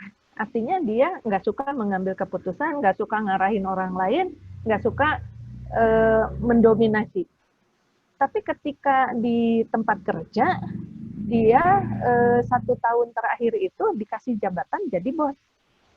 Nah, sebelumnya D-nya itu tidak terlalu tinggi di bawah garis 0 ya, sehingga tidak menjadi karakter yang dominan. Tahun berikutnya dites, itu D-nya di atas garis 0. Nah, naik sehingga muncul menjadi karakter di grafik 1. D-nya ada. Tahun lalu belum ada nih. Oh, ternyata digali lagi. Iya, Bu. Saya setahun terakhir ini diangkat jadi bos. Jadi mau nggak mau saya harus mengambil keputusan, berani untuk mengambil keputusan, berani untuk mengambil risiko, dan terpaksa harus memutuskan untuk anggota saya gitu. Nah, tapi kalau dilihat dari grafik aslinya, itu D-nya rendah. Nah, sebetulnya apa? Ya, guyonannya apa? Oh, kalau di rumah mah ada yang mengambil keputusan ya, bukan Bapak ya, ada yang lebih galak gitu di rumah. Ibu yang mengambil keputusan kalau di rumah. Bosnya adalah ibu. Iya, udah Bapak mah ikut aja lah, kan Bapak rumah tangga, bukan ibu rumah tangga. Bapaknya udah capek di kantor, giliran ibu aja lah. Iya, betul. Gitu. Jadi urusan rumah mah udahlah sama ibu aja gitu. Capek lah. Capek katanya. Oke, gitu. siap. Semoga menjawab ya Pak Mulyadi. Oke, lanjut. Ya. Ini ada pertanyaan nih dari Ibu Ratna Dewi. Saya orangnya kalau komunikasi di rapat tuh selalu bombastis. Apakah karena saya orang Batak yang selalu bicara keras dan cepat? Padahal hati saya selembut salju. Itu termasuk golongan apa ya saya? Ini pertanyaan menarik sekali nih. Iya, ini karakter budaya memang jadi salah satu faktor yang mengintervensi ya. Karakter jadi, budaya juga bisa mempengaruhi ya, Bu? Iya, pola asuh kan, itu kan mempengaruhi bagaimana karakter kita gitu. Jadi cara bicaranya yang langsung saja gitu, nggak pakai tedeng aling-aling ya, telenges gitu. Hajar boleh gitu ya. Nah, jadi kalau bagus ya bilang bagus, jelek ya jelek, enggak gitu. Jadi mungkin ada bahasa halusnya, hatinya selembut salju itu ketika bertemu dengan orang-orang yang sudah dekat ya. Tapi kalau dengan orang-orang yang umum, ya mungkin mereka hanya melihat luarnya saja. Dor gitu ya. Nah, karena memang nggak sabaran, pinginnya langsung cepat gitu. Nah, itu kan karakter D gitu. Tapi S-nya ada gitu ya. S-nya ada, hatinya selembut salju. Dan biasanya orang-orang S ini akan muncul kegilaan-kegilaannya ketika sudah berada di lingkungan terdekatnya. Jadi di lingkaran orang-orang yang terdekatnya. Ya, nggak masalah, itu bukan sesuatu hal yang harus dikhawatirkan, ya normal-normal saja. DESC itu tidak menilai satu perilaku itu jelek dibandingkan perilaku yang lain. Enggak. Itu adalah kita, cerminan kita. Tinggal nanti kalau kita bicara compare with kriteria dari job, cocok atau tidak gitu untuk menduduki jabatan itu, atau melakukan tugas tanggung jawab itu cocok atau tidak, itu saja. Oke, baik. Jadi Ibu Ratna Dewi itu masuknya ke kelompok dominan dan stable. Ayo Bu Ratna Dewi, open mic. Iya, terima kasih. Orang Medan biasanya bicaranya terus keras, cepat. Ya, betul, saya juga punya kawan-kawan beberapa dari Sumatera memang keras ya, itu kan memang bawaan ya. Bawaan budaya. Nggak masalah. Iya, Semangat 45. Bahkan orang asing takut lihat kita. Tapi orang Medan itu bersahabat. Kalau sahabat itu ini lekat sekali ya kalau sudah punya teman yang nempel banget gitu ya. Saya Ya, punya, itulah S. Itulah ya, S. itu kelebihannya. Jadi orang-orang S itu kan orang-orang yang senang juga arisan, terus reuni gitu ya. Karena Iya. menyukai bergaul dengan orang-orang yang sama. Jadi kalau tanya persahabatan yang panjang itu ada di mana, ya ada di orang-orang S. Kalau orang D mungkin udah ketemu lagi sama yang baru ya. Yang S ya tetap akrab gitu, tapi tidak seakrab dengan orang-orang S gitu.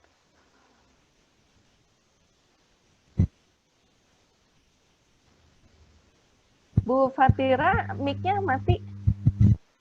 Oke, terima kasih Bu diingatkan. Aduh. Oke, baik, lanjut ke pertanyaan berikutnya dari Bapak atau Ibu Iwan Mahesa Badri.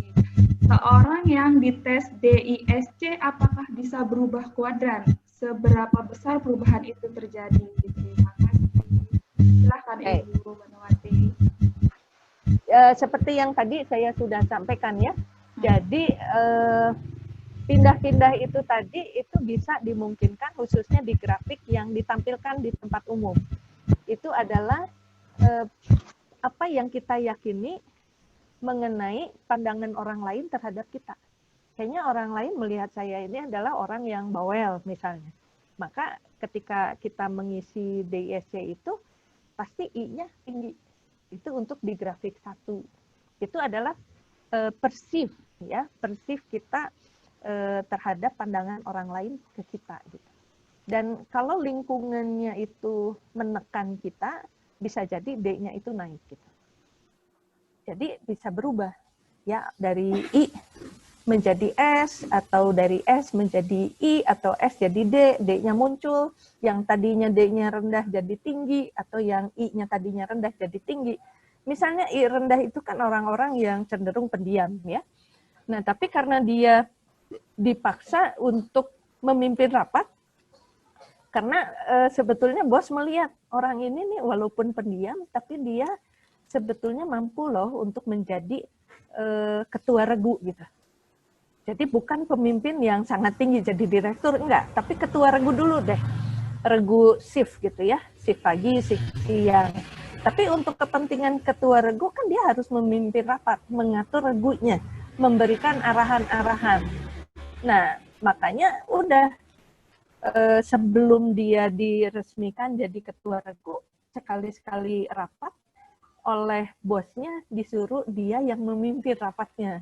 Nah, itu kan I-nya mau nggak mau tuh muncul ya, kasih ide walaupun mungkin pertama masih agak kaku, terus nanti bulan depan atau minggu depan dicoba lagi gitu.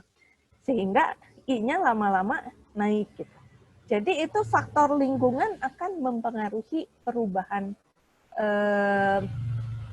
bukan kuadrannya, tapi skor dari setiap DISC. Karena intinya kita punya 4-4. Cuman mana yang lebih dominan, mana yang minor gitu.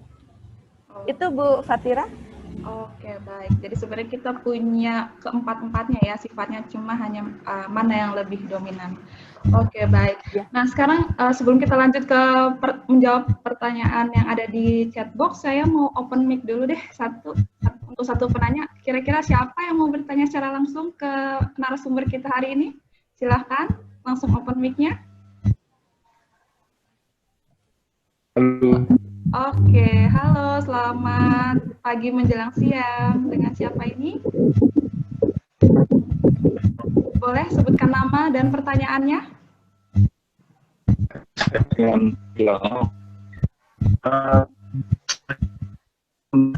Maaf, suaranya terputus-putus. Mungkin bisa pindah tempat sedikit supaya mendapat jaringannya lebih kencang ya. Jaringan internetnya. Baik, yang lain mungkin? Ya, saya ingin bertanya. Oke, silahkan Ibu Ratna Dewi ya. Ya, Bu, bagaimana kalau orang yang intelektualnya baik, apakah ini termasuk pada golongan yang perfeksionis?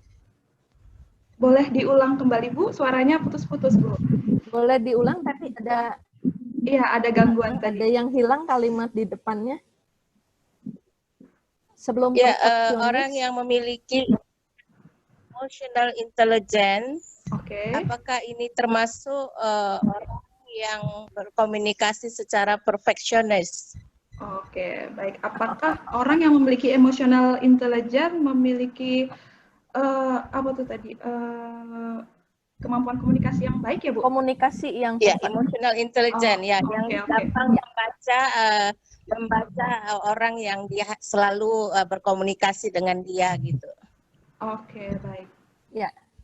Silakan. Intinya gini, kan kalau emotional intelligence-nya itu tinggi, berarti kan dia mudah menyesuaikan dengan orang lain.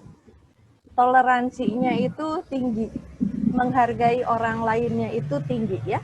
Itu orang-orang yang emotional intelligence-nya tinggi.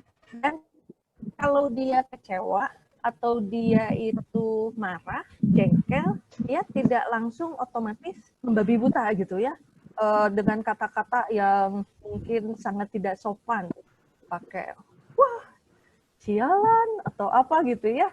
Nah itu enggak, tapi dia tahan dan dia bisa mengelola sehingga kita katakan emotional intelligence-nya itu baik. Apakah itu disebut orang yang perfect di dalam komunikasinya? Ya bisa juga ya, tapi kan termasuk orang C yang perfeksionis tadi ya, karena ini adalah sisi lain ya, jadi pelengkap lain di dalam kemampuan berkomunikasi. Jadi dia menata, memanage emosi-emosinya itu secara mumpuni. Kapan dia harus marah secara marah keras, tapi tetap sopan gitu. Nah itu gimana? Kan perlu dilatih ya, perlu belajar gitu. Tapi bukan berarti dia perfeksionis dalam arti C gitu, bukan. Secara komunikasi dia bagus ya, komunikasi bagus artinya relationship dengan orang lainnya itu dia bagus. Ketika dia kecewa, mungkin dengan diri sendiri juga dia bagus. Artinya kalau kecewa itu dia akan refleksikan. Nah kalau saya kaitkan dengan sidik jari, biasanya orang-orang yang emotional intelligence-nya baik itu kadang-kadang orang bilang seperti orang nggak punya perasaan ya, karena mau marah, mau jengkel, mau kecewa itu seperti tidak ditampilkan gitu. Kalau kita lihat dari sidik jari itu orang-orang yang neokorteksnya tuh tinggi, itu cenderung tidak memperlihatkan emosinya. Dan kalaupun dia kecewa, dia selalu ajak diskusi itu ya, pikirannya. Dirasionalisasi itu adalah orang-orang yang neokorteks. Ya, jadi mungkin itu tambahan ilmu sedikit di luar Ya, terima kasih Bu. dari Lagi SC. boleh Bu? Ya. Lagi. Ya. Baik, Ya. terima kasih Ibu Apakah Banowati. Bu, Oke, semoga apakah bisa effective menjawab. communication behavioris ini sama dengan psikologis ya Bu ya? Ya, Oh, apakah beda. behavior ini sama dengan psikologi ya? Silakan Ibu Banowati.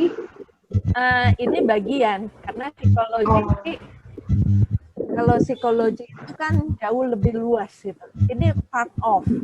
Dan ilmu ini boleh dipelajari oleh non-psikologi. Saya kan bukan psikolog, ya, bukan alumni dari Fakultas Psikologi. Tapi saya boleh mempelajari behavior dari orang-orang, termasuk organization behavior. Itu ilmunya. Jadi part of. Jadi salah satu cabang ilmu dari psikologi dengan digabung dengan organisasi, digabung dengan ilmu sosial gitu. Itu boleh. Ya. Oke, baik. Itu Bu Ratna. Oke, baik Bu, terima kasih. Terima kasih, Terima kasih. Ibu Ratna. Semoga bisa menjawab pertanyaannya ya. Oke, sekarang kita kembali ke chatbox. Ini ada pertanyaan dari, oh ya, waktu sekarang tinggal 10 menit lagi ya untuk sesi tanya jawab ini, dan kebetulan pertanyaannya sudah membludak ini Bu. Nggak apa-apa ya Bu, kita jawab satu persatu ya. Mungkin banyak yang masih penasaran dengan di ISC ini, jadi pertanyaannya banyak sekali di chatbox. Baik, pertanyaan selanjutnya dari Pak Dodi. Bagaimana cara agar kita bisa masuk dalam kepribadian target yang diagonal dengan kita, misalnya S menghadapi D. Jadi kayak ini ya dalam diskusi mungkin ya, atau kalau ketemu langsung gimana cara bisa memahami atau memahami kepribadian lawan gitu ya, lawan bicara atau lawan komunikasi seperti itu Bu. Silahkan Ibu. Oke. Sebetulnya yang tadi disampaikan di dalam PPT ya, nanti kan setiap dari audiens hari ini itu akan mendapatkan PPT saya. Jadi kalau misalnya diomong-omong sekarang mungkin sebentar lupa. Ya. Tapi untuk bisa menghadapi lawan bicara yang D, nah berarti jangan terlalu bertele-tele misalnya seperti itu. Langsung saja gitu, to the point. Kemudian kalau yang I, nah itu berarti ajak ngobrol dulu, entertain dulu gitu ya. Terus ngomongnya juga agak lebih informal ya, casual gitu. Kemudian kalau orang S, ya kalem-kalem ya, jangan terburu-buru, jangan gerasak gerusuk ya. Kasih pujian dulu, ya mirip-mirip tuh sama seneng empati gitu ya dengan orang lain. Kemudian berikan rasa aman. Kalau orang C, kasih informasi yang lebih lengkap. Nah, itu tips untuk berkomunikasinya. Ada ya di slide yang tadi di atas. Oke, baik. Oke, mudah-mudahan menjawab ya. Semoga menjawab ya Pak Dodi ya. Oke, baik. Ke pertanyaan berikutnya dari Bapak atau Ibu Tinus Garnida. Bagaimana cara paling cepat mendeteksi tipe di ISC seseorang? Apakah bisa kalau oke. Bagaimana cara paling cepat mendeteksi tipe di ISC orang, Bu? Silakan, Bu. Dari Ya. Bapak atau Ibu Tinus Garnida. Secara iya, terima kasih nih ya. Pertanyaannya bagus-bagus ya. Jadi kalau mau cepat itu biasanya paling pertama kali kita ngelihat orang kan lihat penampilannya kan. Ya, jadi kalau penampilannya itu resik, rapi tapi agak konservatif. Nah, ini between nih antara D sama C gitu. Ya, D itu bukan orang yang gaya. Nah, kalau orang yang gaya, keren, penampilannya tuh charming, nah itu orang I. Kalau orang S, ya cenderung itu mungkin modelnya bukan model yang terbaru, ya, tapi masih rapihnya sih bisa rapih gitu ya, tapi cenderung yang sama gitu ya, mungkin model-model yang relatif aman. ya, yang nggak terlalu banyak berubah. Halo? Ya, Halo? ya Bu, terdengar Bu. Halo? Ya, terdengar ya. Jadi antara D sama C itu relatif orang-orang yang konservatif dari segi tampilan, ya. Kayak Pak Kusaheri gitu loh. Gitu tuh, antara D sama C tuh. Ya. Tampilannya ya gitu ya. Jadi formal, ya. Kalau C bener gitu kan berarti nanti setiap pergi itu pasti harus bawa bolpen di kantong. Ikat pinggang nggak boleh ketinggalan. Dompet juga selalu letaknya di kantong kiri atau di kantong kanan. Ya, apalagi C sama S. Nah, udah nanti kebiasaannya otomatis tiap hari taruh kuncinya sudah pasti di box, di mana nanti buka sepatu, habis taruh kunci, uang receh, udah pasti itu di kotak itu, kemudian nanti duduk, buka sepatu, nanti baru ganti baju, itu tuh setiap hari itu pasti sama. Ya, itu kalau orang yang belum kita kenal ya tadi, secara tampilan itu konservatif, itu D atau C, kemudian kalau yang charming, ya, dandanannya juga itu matching, ya, hijau, merah, gitu tuh. Itu I-nya tuh ada gitu, ya. Nah, kalau S itu cenderung yang tampilannya tuh aman gitu. Gitu kira-kira secara ringkas, ya. Oke, baik. Terima kasih untuk jawabannya Ibu Banowati. Dan di chatbox juga sudah selesai ya pertanyaannya. Mungkin ada yang masih menanyakan kira-kira kalau saya mau konsultasi lagi nih, saya kontak Ibu kemana ya gitu? Apa lewat email atau WhatsApp? Oh, oke. Telepon langsung. Di PPT saya yang terakhir itu saya sudah berikan kontak. Jadi bisa lewat WhatsApp boleh, ya, itu nomor HP WhatsApp. Kemudian lebih gampang kan WhatsApp, karena kalau telepon pasti nggak diangkat untuk nomor yang tidak dikenal. Oke, baik. Atau Jadi bisa email ya, email. di PPT halaman welcome. Oke, jadi Ibu Banowati welcome ya, terima WhatsApp dan email ya Bu. Ya, sepertinya jaringannya putus-putus Ibu Banowati tadi. Oke, baik. Karena sudah tidak ada pertanyaan lagi di chat box, kita sudahi saja untuk sesi tanya jawab kali ini. Terima kasih atas saya ucapkan kepada para peserta yang telah turut berpartisipasi dalam memberikan pertanyaan. Semoga jawaban dari Ibu Banowati Talim tadi sesuai dengan harapan para hadirin sekalian.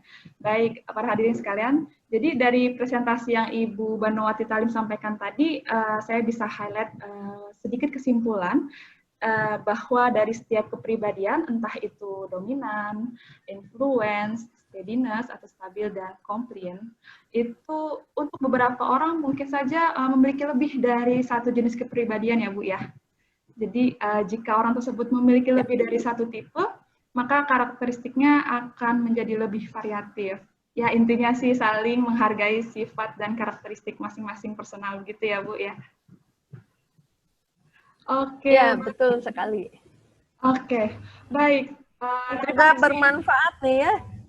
Siap, terima kasih. Mari kita berikan aplaus sekali lagi untuk Ibu Banowati Talim. Terima kasih atas waktunya yang berharga, memberikan kita informasi yang berharga tentang ISC itu apa.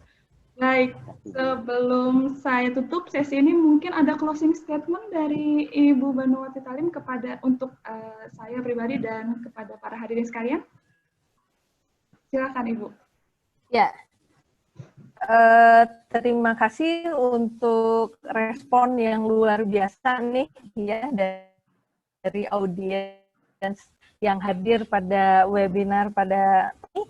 Semoga yang disampaikan ini bisa memberikan manfaat apabila ada salah kata atau jawaban yang kurang sempurna ya. Silakan kalau ada hal apa-apa mau kontak, mangga, welcome. Oke. Terima kasih. Baik, terima kasih Ibu Banowati Talim. Bila ada yang ingin mengkontak Ibu Banowati Talim, tadi sudah ada di modul Ibu Banowati Talim ya, yang nanti akan dikirimkan saat via email dari para tim Genika Bogor. Oke, baik. Semoga materi yang disampaikan dapat bermanfaat ya, dan mudah diaplikasikan dalam keseharian kita semua. Baik. Terima kasih. Karena waktu saya juga sudah habis dan tugas saya juga sudah selesai, maka saya akhiri sampai sini untuk sesi pemaparan materi dan tanya jawab. Saya Fatira, moderator hari ini, mohon undur diri dari hadapan para hadirin sekalian. Untuk selanjutnya acara akan saya serahkan kembali kepada MC. Terima kasih dan wassalamualaikum warahmatullahi wabarakatuh. Sampai jumpa. Terima kasih. Waalaikumsalam. Terima kasih Ibu Banowati dan terima kasih juga saya ucapkan kepada Mbak Fatira. Sebelumnya apa suara saya masuk? Terdengar Mas Riza, tapi kecil. Boleh Ya. dibesarkan sedikit. Ya, baik. Mungkin sebelum kita lanjutkan, kita beri aplaus dulu yang meriah untuk Ibu Banowati dan Mbak Fatira yang telah mengisi acara pemaparan materi dengan ilmu-ilmu yang sungguh luar biasa ya. Sudah tadi kita saksikan bahwa ilmu komunikasi itu tidak ada batasnya. Kita minggu ini kembali belajar mengenai hal baru mengenai komunikasi. Kita lebih siap untuk berkomunikasi dengan lebih baik, menghadapi orang. Kita sudah sekarang punya ilmunya gitu yang lebih banyak lagi. Jadi kita bisa lebih matang dalam berkomunikasi. Baik, selanjutnya Bapak Ibu sekalian, kita masuk ke sesi foto bersama moderator dan juga narasumber. Mungkin kepada Bapak Ibu bisa menyalakan kamera terlebih dahulu. Kita akan bersiap untuk mengambil foto bersama. Saya akan berikan waktu sekitar 30 detik kepada Bapak Ibu untuk menyalakan kamera. Apabila ada Bapak Ibu yang merasa kesulitan untuk menyalakan kamera, bisa langsung menyebutkan nama. Open mic, menyebutkan nama, nanti akan dibantu oleh tim panitia.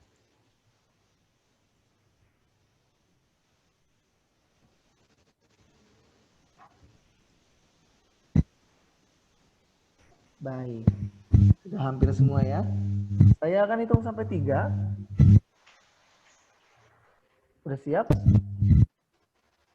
Oke, mungkin untuk pose yang pertama kita akan memulai dengan pose salam kompeten. Seperti ini. Saya akan hitung sampai 3. Semuanya akan 3 kali foto seperti ini ya. Saya hitung sampai 3. 1, 2, 3. Salam kompeten. Baik, sekali lagi untuk yang kedua. 1, 2, 3, salam kompeten. Baik, yang terakhir. 1, 2, 3, salam kompeten. Kompeten. Oke, baik. Terima kasih.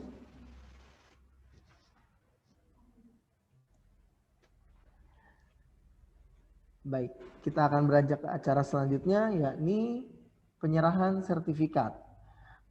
Acara selanjutnya penyerahan sertifikat yang akan diberikan oleh Direktur GNIK Area Bogor kepada Ibu Banowati selaku narasumber dan juga Mbak Fatira selaku moderator. Baik, kepada Bapak Kusaheri, mungkin langsung saja saya persilahkan untuk waktu dan tempatnya. Silakan Pak.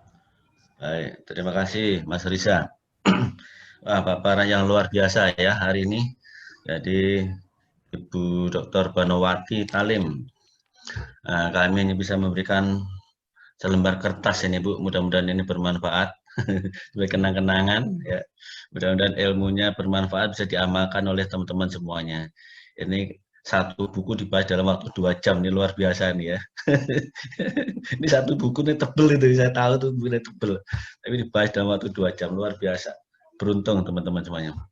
Monggo Ibu, silakan diterima. Mohon maaf, ini kami bisa memberikan selembar kertas berupa sertifikat penghargaan. Mudah-mudahan ini sebagai tanda kenang-kenangan dari GNIK Bogor untuk Ibu Dr. Banowati Talim. Terima kasih juga Pak Kus untuk kesempatannya. Ya. Ya, berikutnya Semoga bermanfaat nih ya amin, amin. ilmunya. Bermanfaat untuk teman-teman semuanya. Ya.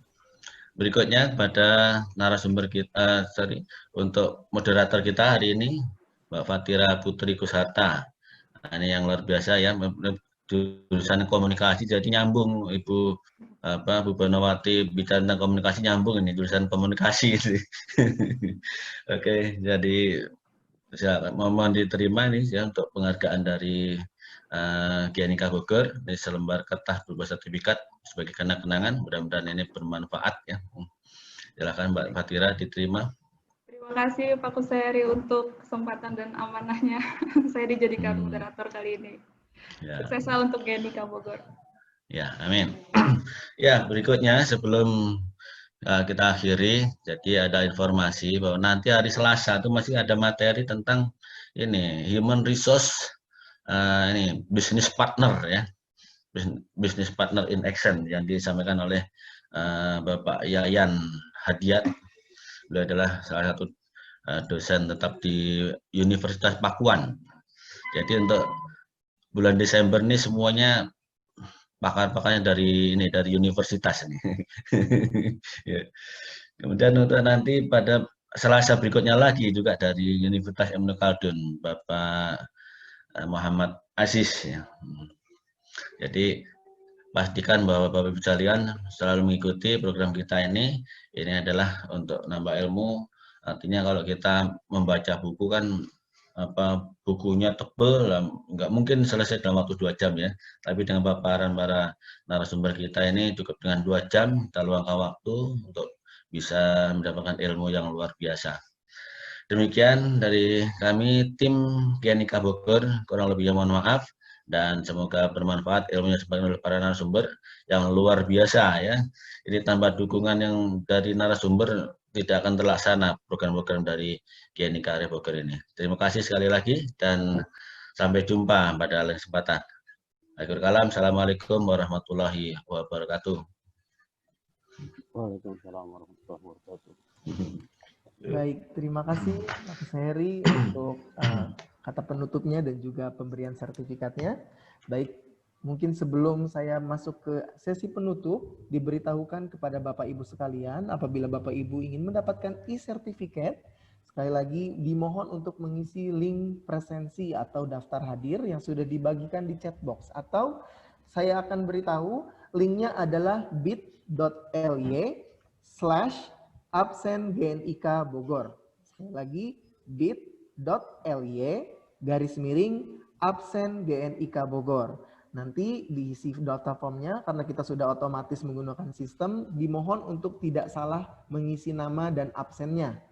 Jadi kita tidak bisa menerima komplain untuk kesalahan nama atau tidak terkirim. Jadi mohon dipastikan untuk nama dan emailnya tepat, karena nanti terkirim oleh sistem otomatis. Baik, terima kasih. Untuk selanjutnya, akhirnya kita sudah sampai pada penghujung acara Virtual Seminar and Sharing Session seri ke-19 ini. Terima kasih kepada seluruh pihak yang telah mendukung terselenggaranya acara hari ini, mulai dari narasumber, moderator, tim panitia, serta para hadirin sekalian.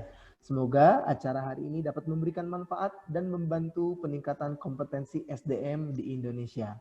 Sebelum acara ini kami tutup, sekali lagi diberitahukan untuk mengisi daftar presensi di bit.ly/absen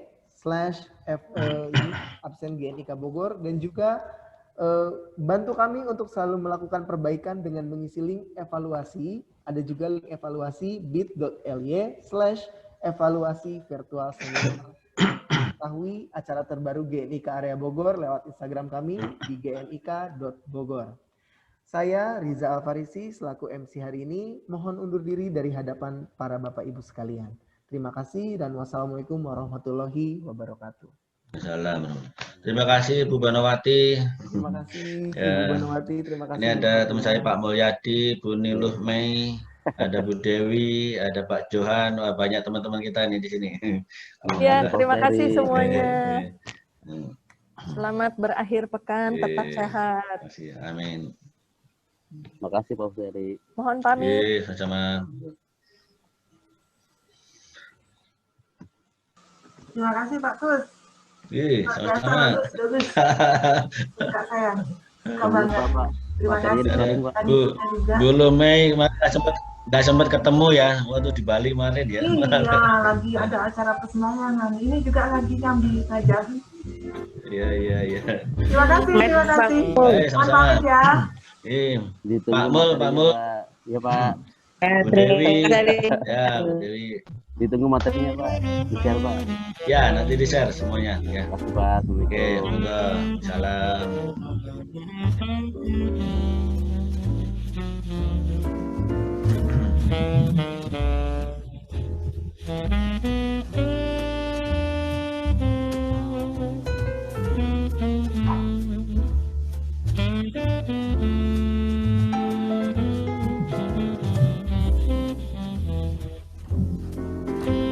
Thank you.